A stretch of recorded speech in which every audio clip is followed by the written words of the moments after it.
An aircraft built almost entirely of wood once flew for 26 seconds, 1 mile, 70 feet off the ground.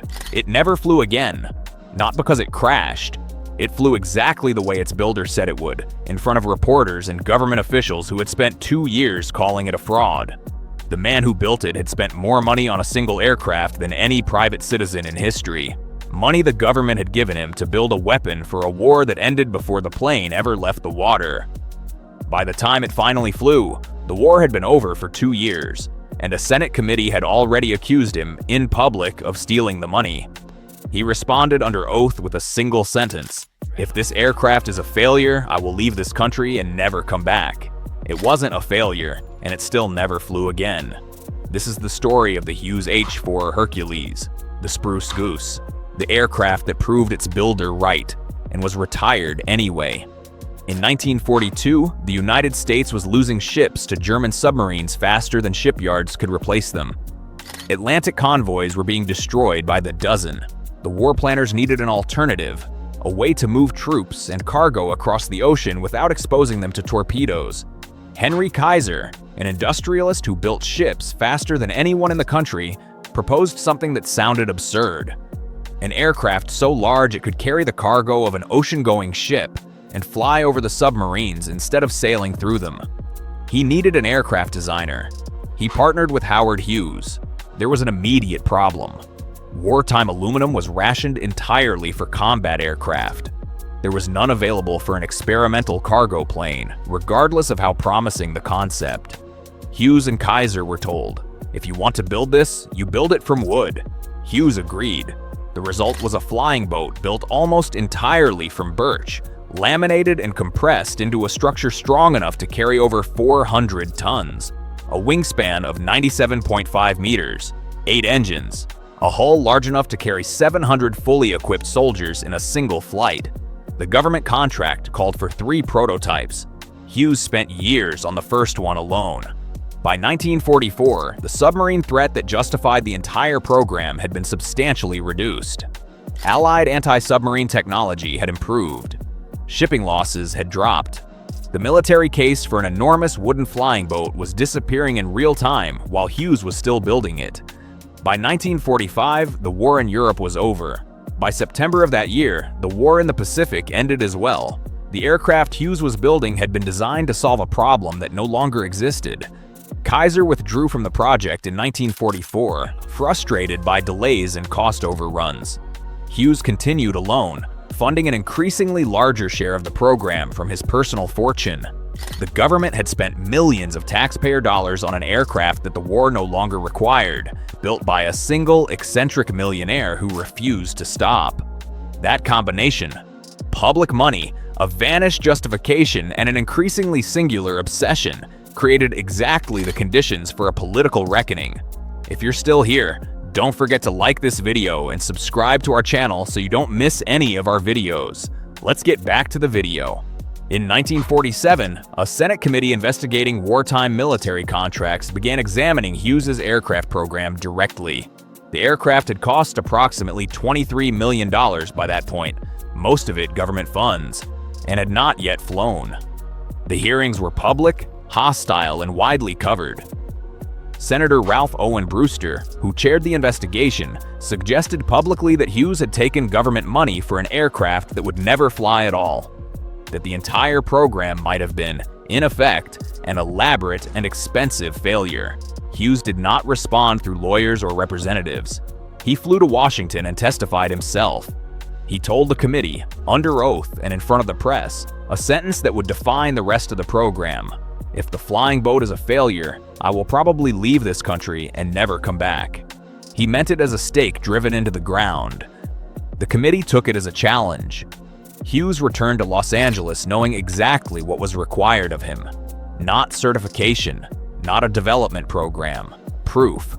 Public, undeniable, immediate proof that the aircraft could leave the water under its own power.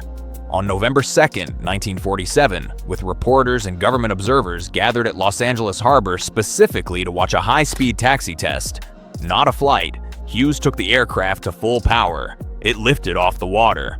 The reporters present had not been told to expect a flight.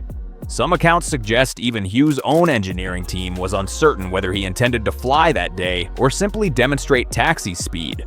What is certain is that the aircraft left the water, sustained flight for approximately 1 mile at an altitude of 70 feet, and landed safely. 26 seconds in the air. It was enough to answer the only question that mattered to the committee. Could it fly? It could. It was not enough to answer the questions that mattered to everyone else. Was it useful? Was it economical? Was the war that justified its existence still happening? The answer to all three was no.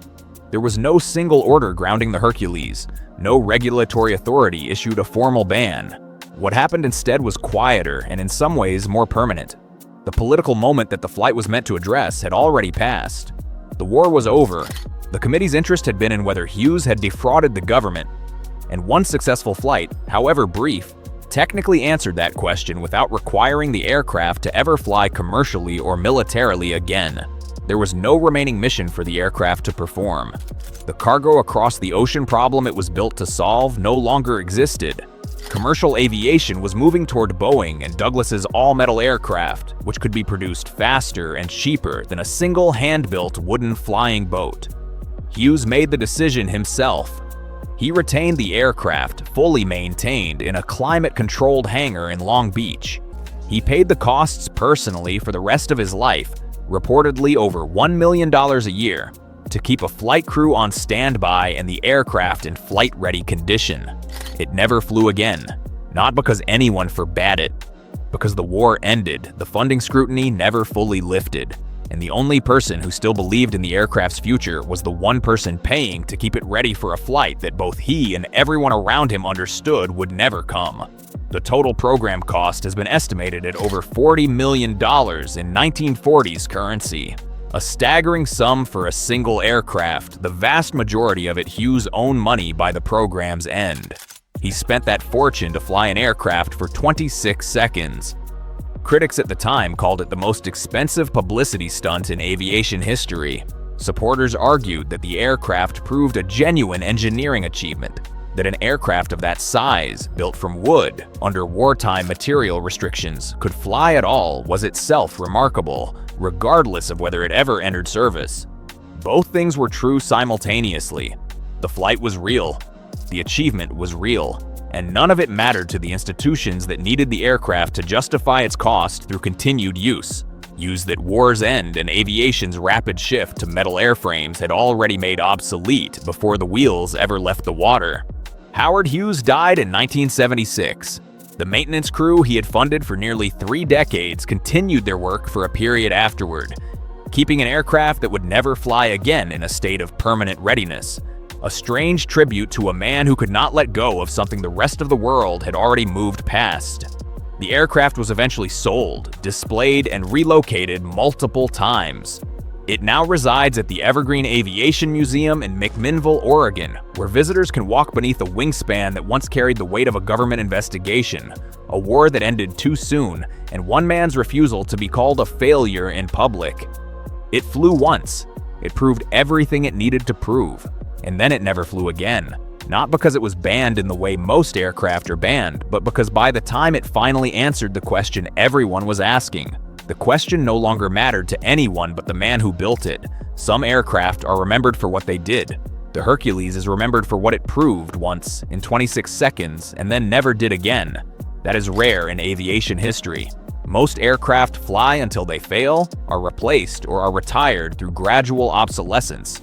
This one flew exactly once, succeeded completely, and stopped. Frozen at the exact moment its builder needed it to fly and never required it to fly again.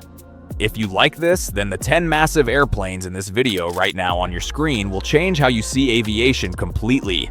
Watch it now. Subscribe. New videos every week. See you in the next video.